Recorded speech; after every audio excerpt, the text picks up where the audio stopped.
And hello, Jets fans. The good news is Mike White is still in the kitchen cooking against the Bills this weekend. Hello, everyone. Thank you so much for joining us here today. Just a reminder, as always, if you have questions, please put them in the chat. As always, just a reminder, too, I've had a busy week on the channel, including our midseason New York Jets mock draft, where I did a 3-round mock draft here at the midseason, which gives the Jets 5 players. That is also in the channel. So if you haven't seen that yet, I highly recommend to go watch that. Would love to get your reaction on that mock draft. But that was our first official mock draft and what promises to be a very busy mock draft. I probably make about two at one every 2 weeks, when we get to the off season. So really excited about that. But this first one, like once again, I usually do a 7-round mock draft, but in this case, I only did 3 because at this point, not sure who's going to be even coming out from college, but I feel like you can get a good idea for the first 3 rounds. It's hard to gauge the day 3 players until we get to later on the process. But anyways, we have a big game this weekend with the Jets as they take on the Buffalo Bills. Bills, of course, coming off a 9-6 defeat against the Jacksonville Jaguars. Jets, the silver lining is you hope the Jets use this extra mini bye to get ready, but we all know what happened after the last bye against the Patriots. Right now, Bills opening up as a 13-point favorite as of this taping. And of course, the big thing is Mike White. I mean, there's so much to get into this game. We'll get a little bit into the X's and O's in a little bit, what the Jets can do to pull off an upset. But you got to love Mike White in terms of the confidence that he has. And you can tell the coaching staff, they love his confidence. Jeff Ulbrich was talking about that in the press conference the other day. But Mike White, probably with the sound bite of the week when he was asked about where he was picked in the draft. And he basically, to paraphrase, said, I believe I should have been the first overall pick in the NFL draft. Now, some people may institute that as cocky. I love the confidence there. And you can tell that this team right now loves him. And let's get down to the big question, which is the quarterback controversy. And there's so many opinions. I've heard so many people chime in and give their 2 cents about this. And this is the way I feel why the Jets have to play Mike White and why this is a good thing for Zach Wilson. First of all, Zach Wilson isn't 100%. And he is the big investment for the future of this franchise. So it makes sense to protect him. Don't put him out there until he's 100%. But for Mike White and this locker room, more importantly, when Robert Saleh talks about changing the culture, when he talks about having guys that compete, when he talks about having guys earn their opportunities, what does it tell a locker room if you basically just handed the ball to Zach Wilson this week after Mike White played arguably 5 great quarters and really has put himself in a position where he deserves more playing time? So I just believe that that is a situation where you look at it and you go, okay, Zach Wilson, he's definitely the future of this franchise, but Mike White's played well. And I keep hearing this argument, which is like, well, Zach Wilson needs to play. Zach Wilson needs to play. Zach Wilson needs to play. Yeah, but right now I think learning and watching is just as valuable. I mean, we look at some of the better quarterbacks that have come out and some of these young guns. I mean, we talk about Lamar Jackson being great. We talk about Patrick Mahomes being great, but we forget those guys sat the majority of their rookie season. They weren't pressured to come in and they were in better situations. By watching Mike White perform in this offense, and Mike White doesn't have the talent that Zach Wilson does and the arm talent, Zach Wilson can say, wow, this is how this offense is supposed to look. This is how this offense is supposed to run. I think it's a good thing for Zach Wilson to be able to observe and to be able to watch. Now, the thing is with Mike White, if he continues to play well, then we can have fun and speculate when we do the live stream and after the game against the Bills. If he continues to play well, then, it's a good problem to have. When have the Jets ever had a problem with good quarterback play? I mean, seriously. When was the last time the Jets, you were like, oh, the Jets have a problem. They have too many good quarterbacks in the room. So it's a good problem to have. But once again, it all dictates if Mike White plays well this weekend. So, and this will be the biggest test. I mean, on paper, this is the best defense the Jets will play the rest of the season. Bills are very good at generating a pass rush. They're very good at getting after the quarterback, and they're very good at making the quarterback turn the football over. So, I mean, I look at Mike White. the big thing I'm really happy about him is his efficiency, his ability to get the ball out quick to negate a pass rush, his ability to move the ball down the field. It'll be interesting too because now he gets an added bonus because it looks like Corey Davis will play this weekend. And getting him back, getting a bigger receiver who can run great routes, bringing another weapon into this offense that he didn't have before, it's going to be interesting. That could potentially be a very good, another good option for Mike White to check down. But once again, I love the confidence, and you have to love what White's doing. 95 QBR since coming in, completing 72% of his passes. I mean, you can't get much more efficient than that.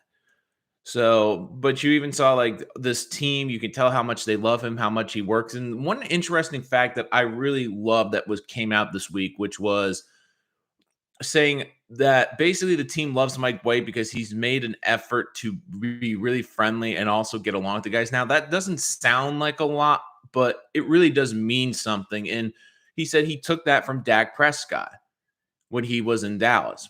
He saw that the effort Dak Prescott went out there to make sure to have a connection with every single player on that team.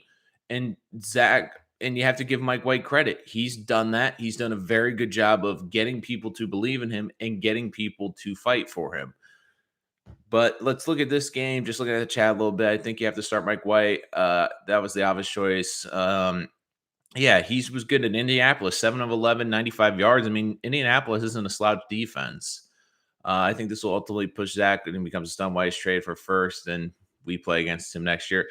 I don't know if he'll get a first, but like the other thing too, I keep saying is like everyone keeps just jumping on like, well, if Mike White is great, the Jets need to trade him. If they get a ridiculous offer, sure, but we also are putting the cart way ahead of the horse. Like, what if he goes out and struggles and throws 3 picks this week? Then this whole thing's going to be over. So, but if Mike White continues to play well, it's not a bad thing to have. And here's the other thing.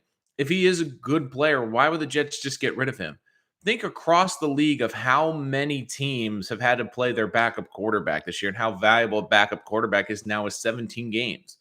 I mean, we've seen with the Dolphins. The Dolphins keep going back and forth between their quarterbacks. We've seen Mahomes get nicked up. We've seen a bunch of guys get nicked up around this league. Russell Wilson missed significant time, and that basically derailed the Seahawks season.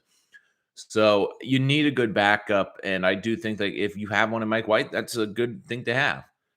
So this will be interesting too because the Bills, this is going to be a funny weekend because you're either going to get 1 or 2 Bills. You're going to get the Bills that are struggling, or you're going to get the Bills that are pissed off because they lost to the Jaguars. Now, I actually feel like this is going to be another close game for 2 very important reasons. And the first one is the Jets defense, which has been annihilated. They match up very well against the Bills offense. Why? The Jets, the 2 games they've gotten killed, what do they have in common with New England and with Indianapolis Colts? Both teams have likely, in my opinion, top 5 offensive lines in the NFL. They also are teams that like to run the football and run it consistently and consistently well. The Bills don't do that.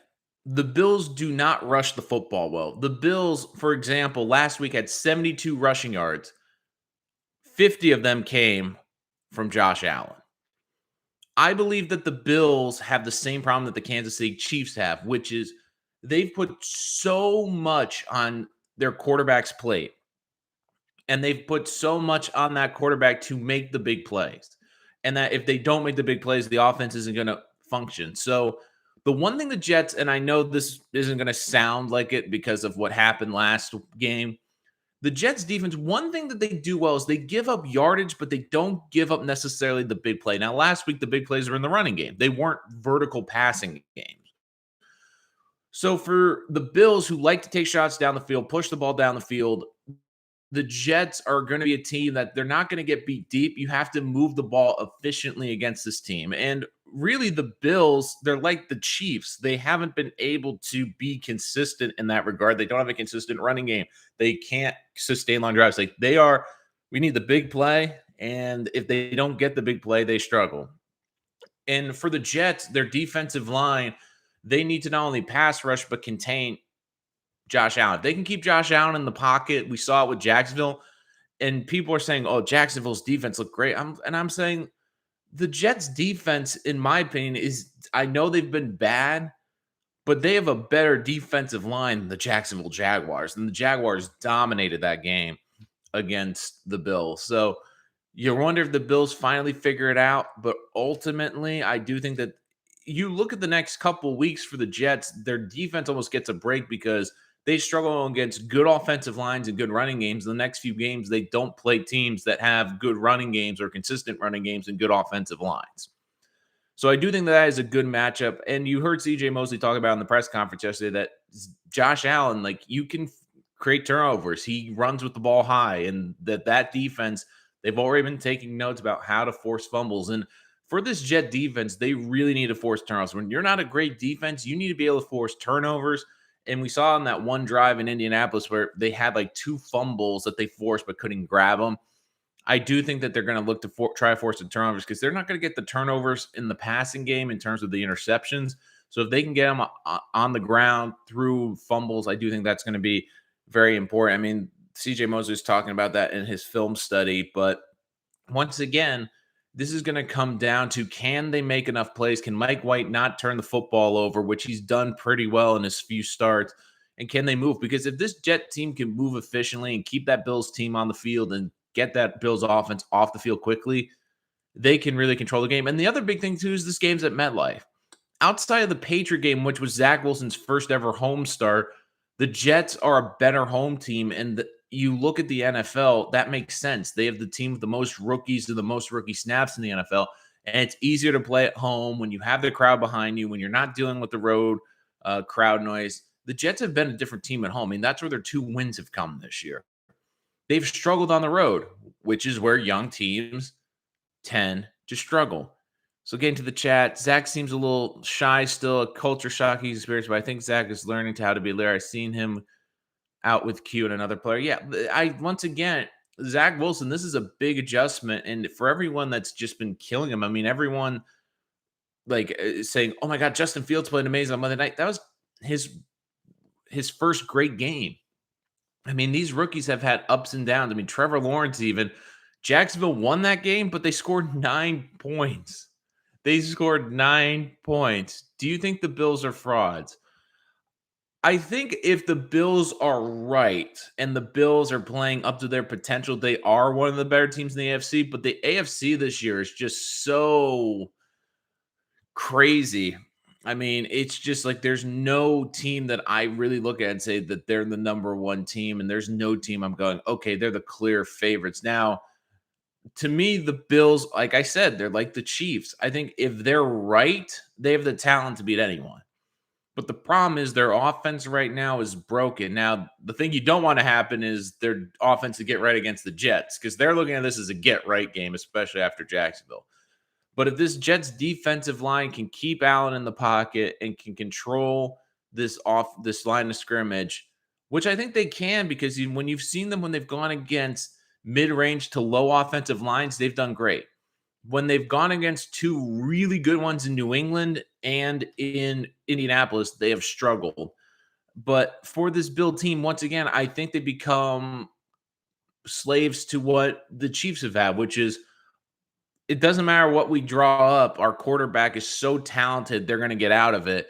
And right now, they're not helping them in terms of the quarterback, in terms of the scheme, in terms of the protection, in terms of a consistent running game. I think the Bills blow us out. White was hurt in both games he played. Maybe he's injured. I mean, that's a good point. I mean, the Colts one was just a weird play. But that's the thing. Like, if you want to be a quarterback in this league, you have to be out there for every snap. So I don't think it's going to be a blowout. I know everyone's calling for that. But once again, this game's at MetLife. I know the Bills you think are going to come out firing, but they've also had issues offensively. And what they do offensively well isn't necessarily what the Jets have been bad. I mean, the Jets have been horrendous at stopping the run. They have been horrendous at stopping the run. And the Bills, like their best running back is Josh Allen. So they're not going to be a team that's going to line up and maybe they figure it out. Maybe they do get the running game going. But I do think that the Jets defense, like this is one of those matchups where they actually match up better because they're not worried about a great running game and a great offensive line. I think the Bills will blow us out. White was hurt. Okay, I read that. Sorry. Any given Sunday, Josh Allen's overrated. Like that's the other thing too. Everyone like loves Josh Allen, and look, Josh Allen. There's no question he's a top 5 quarterback in terms of talent, in terms of what he can do. But I've always been a proponent where I think he is a bit overrated. I mean, this Bills defense is great. I do think that really helps him out. I mean, when we talk about Kansas City, the Kansas City defense has never been great, and Mahomes has had to overcome that. And one thing about the Bills, like whenever the Jets have played the Bills with Josh Allen, they've always played them close, even with Adam Gase. So I do think this will be a closer game. And look, Allen, it'll be interesting because one thing I've always said about Josh Allen, which I worry about him, is not necessarily his health, but his energy during the season. And what I mean by that is like when you see a Lamar Jackson, they never take a big pounding, like they never take the big hits. Josh Allen loves to run and make plays, but he bowls over guys. He takes a lot of punishment. And early in September and October, that's great. But when you get to the second half of the season, when you've been running, and when you look, he's been their most consistent running back as the quarterback. You wonder if that wears him down. You wonder if that is, slowing him down, if that's fatiguing him, especially later in games, that he's not using his legs to drive the ball down the field. I mean, that could be something to keep an eye on as well. And that's one thing I've always said about Josh Allen, which I'm like, he's gotten better at passing the ball. There's no question. But they've also put a lot of emphasis on him running the football as well. What do you think about Joe Flacco being number 2? Like that it's semantics for that because don't forget Josh Johnson is technically on the Jets practice squad. If the way the system works is if they can't bring him up again this week, or it's something with the contract, either that he has to stay on the roster, which with Wilson coming back, I don't think the Jets don't want to do. And there's a chance if they elevate him, they could lose him either to waivers, or there's a chance that they have to release him. And I don't think they want to get him out of the building. So that's why Flacco is the backup this week. It really isn't. It isn't because Flacco is necessarily better than Josh Johnson in the backup role. It's just one of those weird contract practice squad juggling roster things that the NFL does where they're just doing that to make sure that Josh Johnson stays within the organization because if they play him, they have a chance to lose him.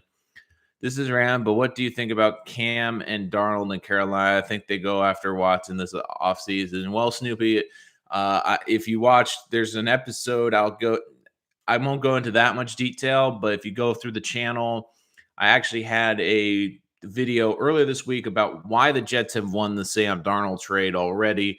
That is also with the mock draft video as well this week. So if you want to get more insight to that and more detail on why the Jets won that trade, check that video out. But really quick, Cam back to Carolina, it makes sense. I mean, we talk about the AFC being completely wide open. The NFC, though, like you look at the last wild card spot, that's completely open. And I just feel that Carolina is a top 5 defense right now. They're just looking and saying, look, Cam knows the system. Cam, we're not asking him to be great, but we just need someone that can make some couple plays, get the ball to Christian McCaffrey. And look, PJ Walker and his spots has looked okay, but they're looking at saying, like, look, Cam Newton, even last year with the Patriots and a whole new system, not vaccinated, even getting COVID. I mean, they were close to being a potential playoff team. So I do think that that's why they brought Cam back, and it just makes a lot of sense. A lot of guys in the locker room know him. And with Darnold, I think his career as a starter is over. And it's not just, and this is just another thing against Sam, which is, and I do love Sam as a kid, but once again, he has an injury. Every single year he has had an injury where he's had to miss not just a game, but at least 3 to 4 games. His first year, I think it was the broken finger. I can't remember what exactly hurt, but he had to miss a couple games when Josh McCown came in. His second year, of course, he had the mono, and he wasn't right for a couple games. Last year, of course, he had the shoulder issue. Now this year, he's going to be out 4 to 6 weeks. And like I said, one of the biggest underrated qualities of a quarterback is availability. You have to be out there every single week. You have to be out there every week playing. And if you're not, you can't be a starting quarterback. And I talked about this a little bit on my trade deadline video is I do think that the Panthers are going to be all in on Deshaun Watson. Now, I believe the Eagles and the Dolphins have more immediately to offer the Texans, but Deshaun Watson also has a no trade clause. And it will be interesting where if Carolina offers 3 first round picks and additional picks and it gets to Deshaun Watson, I know he likes Miami and it's been connected. But if he looks at the situation, he can go, now he won't be the best quarterback in his division like he would potentially be in the AFC East. But he looks at it and says, like, look, this is the best defense I've ever had. There's no question they're going to be a top 5 defense. I got a bunch of playmakers around me.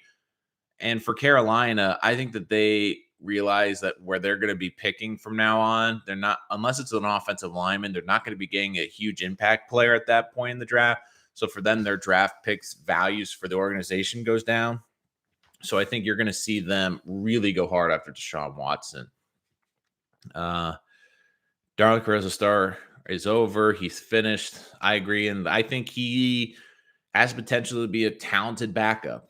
And it's unfortunate, but it's one of those things too where could you say the Jets ruined him? Sure, but it's one of those things now. A lot of this is on Darnold because the Jets put him in probably the best spot for him, and he wasn't able to do it.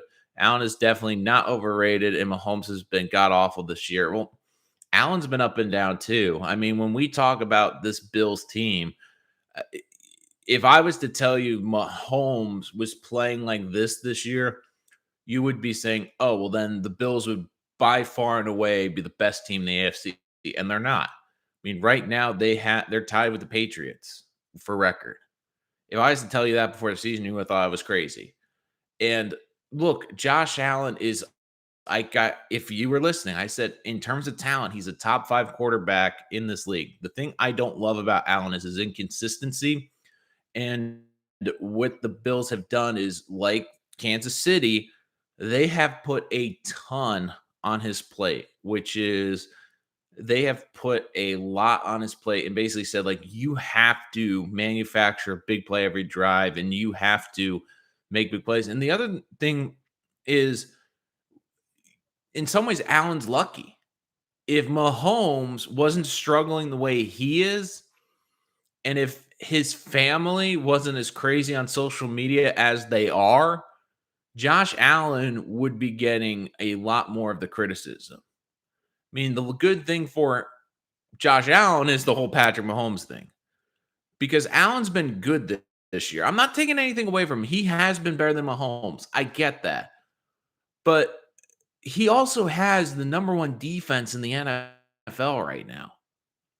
Mahomes' defense is god awful. The Chiefs cannot stop anyone. And that puts more pressure on Mahomes because he has to basically score 35 points a week or they're not going to win a football game. There's a lot less pressure on Allen to score. And look, their offense isn't as great as Kansas City, but they also have good weapons. They got Diggs. Cole Beasley's a great slot receiver. I mean, they have good weapons. The problem is, like Kansas City, they don't have a consistent running game. The offensive line, Kansas City's is better in terms of talent, but they're still trying to gel. You look at this Bills offensive line, they have not been great this year. But once again, I said so much is on his plate. The big thing is the Bills have no running game. Last week, they had 72 rushing yards. Josh Allen had 50 of them. And my thing, too, is when you put that much on a quarterback and you add that he has to be the team's leading running back, once we get to this point in the season, is he going to be worn out or is he not going to be as effective because he's had so much on his plate? Do you think all this White stuff is affecting Wilson? I seen yesterday White said that when he enters the locker room, the players chant Mike White. I think that's great because Mike clearly has made a connection with the players and he's done a very good job of, being a guy in the locker room. I think in terms of affecting Wilson, I do think it's giving good lessons. Now, I think the way Wilson's handled this in the media, he's done a very good job. Mike White's even said like he's been his biggest cheerleader, but I also think he can learn a big thing from Mike White right now with what's going on. And you can't blame Wilson, and not blame, like, this isn't really Wilson's fault because don't forget he's a rookie. But I think this is a great example that he has to learn about how you have to connect with the locker room and how you have to really establish relationships. And for Wilson, it was going to be hard. White's had time. He's been in this locker room a couple of years, so he's been able to really make these connections over the span of a few years. And that to me is going to be something that Zach Wilson is going to have to do. But that's hard in your rookie year when you basically have to, when you're going to be the starter, you have to learn the entire offense. You have to learn everything on the fly. You have to learn how to handle the media. You have to learn how to be in New York. You have to learn how to be in the public eye. Like the last thing you're going to have time to do is make those connections in the locker room. So I do think this will be good. Now, here's the thing with Wilson. If this does affect him and he can't block this out, and if this really becomes an issue with him, like if this, like for example, like the Carson Wentz becoming a head case in Philadelphia, then he doesn't have the makeup to be a professional quarterback, and especially one in New York. But from by all accounts, he is taking this well. He is taking this in stride. But the thing is, Wilson also now has to understand, like, not only is this how the offense is supposed to run, but this is also how I have to make connections in the locker room. Because when we talk about quarterbacks, that's the thing that always gets overlooked. And the best quarterbacks in this league and the ones that have longevity, when you listen to people talk about them, their colleagues, they love those guys to death. Everyone that played with Drew Brees loved the guy to death. Everyone that's played with Tom Brady loves Tom Brady to death because of how much they give to each other, how much they care about their other teammates, and how much they have made an impact in the locker room in terms of talking to them. So I do think that's one of the underrated things about being a quarterback is you have to be able to make connections. And I think Wilson can see this as a good opportunity of why Mike White has been so good at that and what he can take from that. Mahomes, sorry.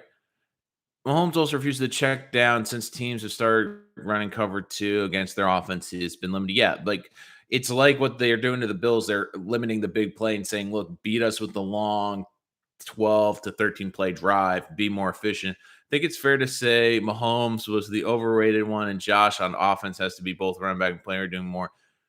No, Mahomes is a better quarterback. I mean, what Mahomes can do, I mean, don't forget too. I mean, everyone's killing Mahomes. It's easy this year, but we're forgetting like how many comebacks in the runs to the Super Bowl has he led? I mean, he came from 24 points down to beat the Texans. I mean, when Mahomes is at his best, I don't think that there's a quarterback that can touch. I mean, everyone's killing Mahomes, killing Mahomes. Are we forgetting that he's won a Super Bowl? And oh, by the way, he's been in the Super Bowl the last 2 years. I mean, everyone's like killing Mahomes. And I just think for Mahomes, it's a bit Josh Allen. Is what's happened to both of them this year. They both got paid and they both got huge contracts. So what does that do? It puts a lot more pressure on those guys. And I think that part of the contract is they want to live up to it. They want to prove that they're worth that money. So they're trying to force things and trying to force plays. Now, the other thing you have to take into account too is when you get that money, more noise comes into your life. Now, the lucky thing for Josh Allen is he doesn't have a family that's constantly going on social media and make it even more difficult. But there's a lot more expectations on Josh Allen. Now everyone's expecting Josh Allen to be an MVP candidate every single year. Everyone's expecting him to be a top 5 quarterback every year. That if the Bills don't make it to the AFC Championship game again this year, then the season's going to be a failure. I think it's fair. It was the Mahomes has 2 season. If they don't play well, Kansas City most likely loses. Kelsey and Hill have been horrific. Again, Mahomes is also making a lot of mistakes, and he's making a lot of mistakes that, you wouldn't expect him to make. I mean, Kansas City has so many freaking playmakers. I mean, you look at their third and fourth receivers, they'd probably be number 2s on any other team. But, I just think that right now, it's funny because both Patrick Mahomes and Josh Allen are very, very similar in what they're going through. They're on offenses which are struggling. They're on offenses that teams have adjusted to and limited the big plays, and they're struggling to be efficient. But also, they both got huge contracts that they have big expectations to live up to against. But once again, for this Jet defense, this defensive line is going to have to control the game. And it's not just rushing the quarterback. They're going to have to keep Josh Allen in the pocket, make Josh Allen beat them down the field. I mean, you're going to need a big game from Quinnen Williams. You're going to need a big game from this defensive line, from this pass rush, from John Franklin Myers. I mean, the Jets are going to have to be able to create pressure. Now, the interesting thing is, how much will the Bills use the screen game? Because that has absolutely killed the Jets defense. Now, they have the personnel to do that, but will they? Because they haven't been a team that really likes to run the screen game. And it's funny because you look at this Bills offense, so many times they love to just spread the field and they put no one back there with Josh Allen or maybe a running back, but they spread the field with 4 receivers. I mean, they're not a team that lines up in a pro style set. They don't line up with a lot of tight ends. They don't line up and try to run the football too much. And I mean, even the game they lost against Tennessee on national TV, on that situation, like they can, and I get it, they put the ball in their best playmaker's hand, but you're like, can you hand it to a running back once? I mean, just once. One thing we can all agree is that we'd kill to have either on the Jets. Absolutely. I mean, no question about those quarterbacks. But hey, maybe you got someone better. Maybe you have Mike White. I mean, we don't know. And that's the fun thing, is to speculate. I mean, really, this has become in New York City the biggest thing since pretty much Linsanity, just because baseball season's over. Baseball really is also about to enter, like, if they're even going to play, or a potential lockout. I mean, I love hockey, but I know hockey doesn't move the meter in New York. The Knicks are better. The Nets have been a bit mess, but really, in terms of story, like, this is the biggest one in New York. I mean, even the Giants. I mean, I know the Giants won last week, but it's still like, a lot of people around the Giants are like, it is what it is. We feel we could have done a lot better, but even the Giants, like, you feel like the Jets are a more exciting team and a more exciting topic to talk about right now. And it's all Mike White. And it's, once again, it's the possibilities of the unknown. It's about a guy who, you know, we all were saying it, like, what if he goes out and stinks against Indianapolis? And that's the hard thing about the Indianapolis game, is he didn't get a full game, but he did look good in the one quarter he played in the 2 drives. I mean, 7 of 11, and really he's done a good job, but he's also made these playmakers look good.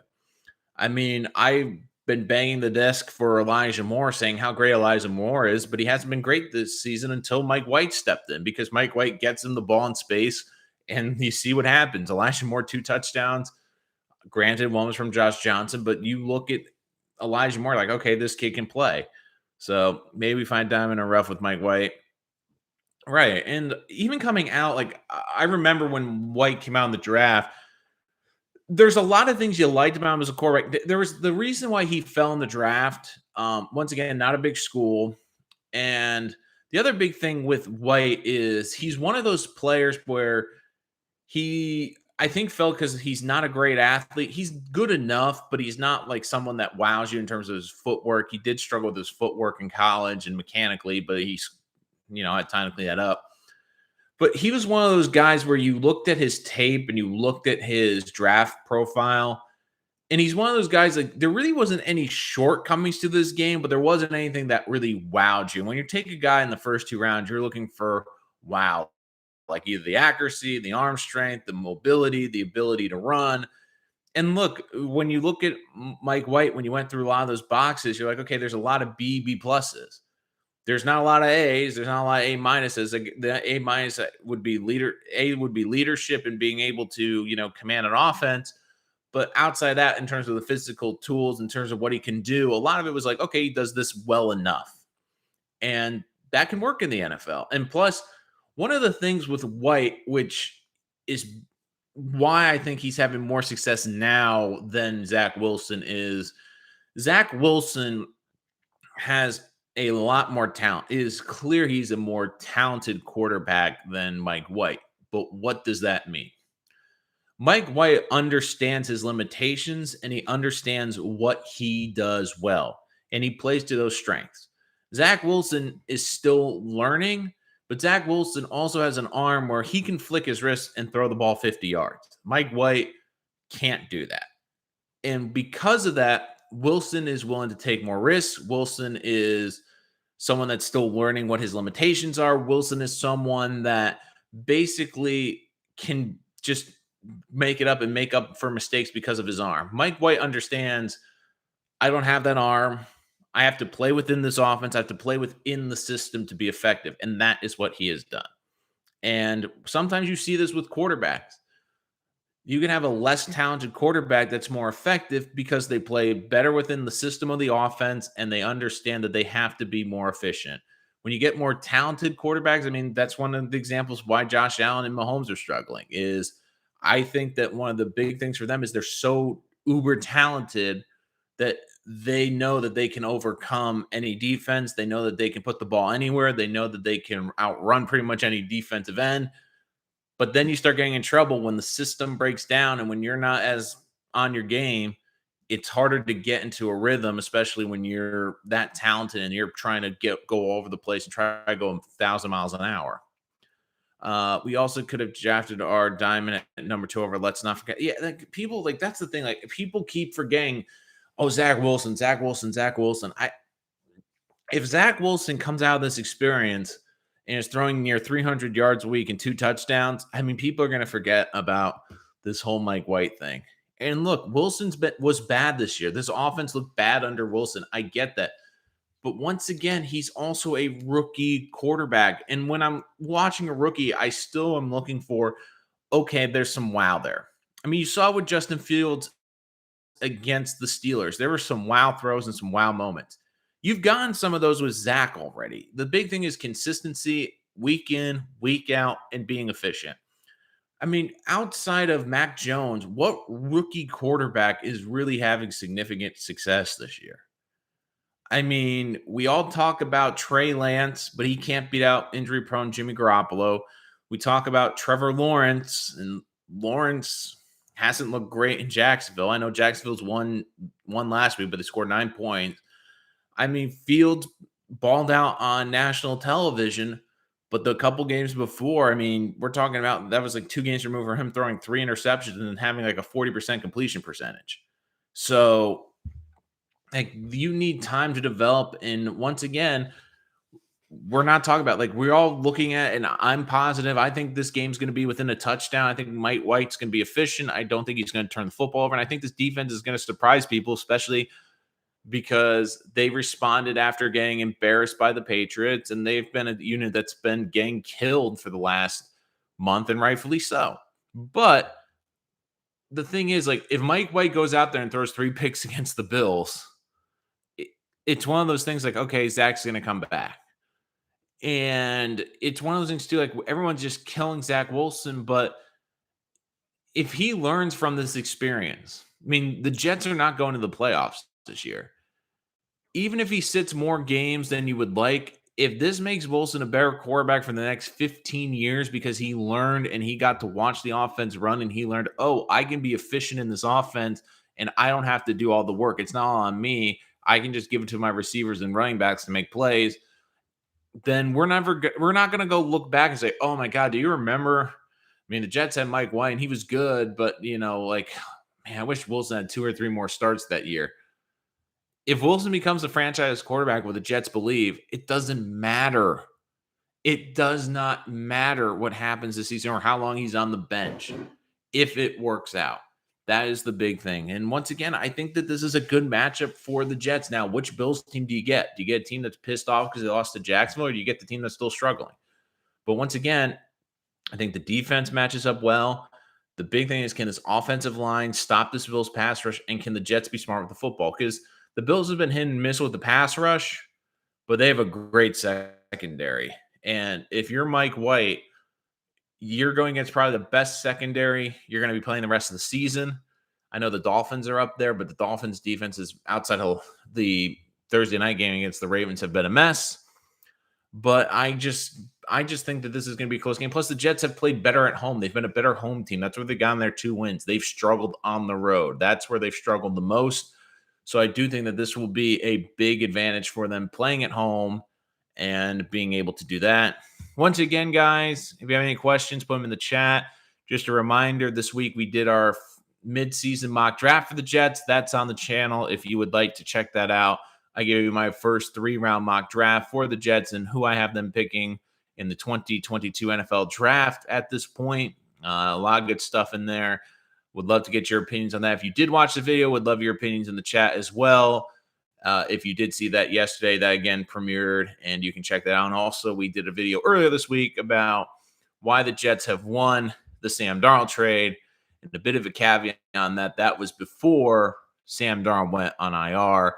But I do think the point is pretty much the same, that the Jets have won that trade, even though they still have not picked a player with the Sam Darnold pick, which will be a second-round pick. But who did I have the Jets taking with that second-round pick? I do think it will surprise a lot of you, but when you really think about it, you're like, oh, okay, that actually does make a lot of sense. But would love to have any other questions in the chat related to Bills Jets, NFL draft with the Jets. Just waiting to see if you guys have any more questions before we end this live stream. Once again, make sure you subscribe so you don't miss the reaction after the Bills game. Either going to do that Sunday night or Monday morning. So you're going to want to stick tuned to that. Give my reaction about how Mike White performs, how the Jets do in that game, and what they need to do. Like, it's basically also a mini preview up until the next week when they take on the Dolphins in week 11. But once again, Mike White is in the kitchen. He's still going to be cooking for the New York Jets as they take on the Buffalo Bills. I predict the Bills are going to win this one, but the Jets will make it within a touchdown game. I just think that the Bills, just last week, there's so much pressure on them to get everything right that they're going to pull out all the stops to win this week. I do think that at the end of the day, Jets play this team tough. Mike White's efficient, doesn't turn the football over, and the Jets defense does make some plays in this game, but not enough to win this game, unfortunately. But I do think this is going to be a game. I do think this is going to be a game, and right now that's what you want as a Jet fan. You want a competitive game, especially late in the game, and I do think the Jets will give you that. But until next time, guys, thank you so much for joining us here today. Looking forward to Jets Bills this weekend and your reaction after that. Once again, check out the videos on the rest of the channel. Hit that like button and, of course, that subscribe button so we can get this video out to more Jet fans and have them join our community. But until next time, I'm Nolan Rich, and this is Rich Sports Talk. Thank you so much, guys, for joining us.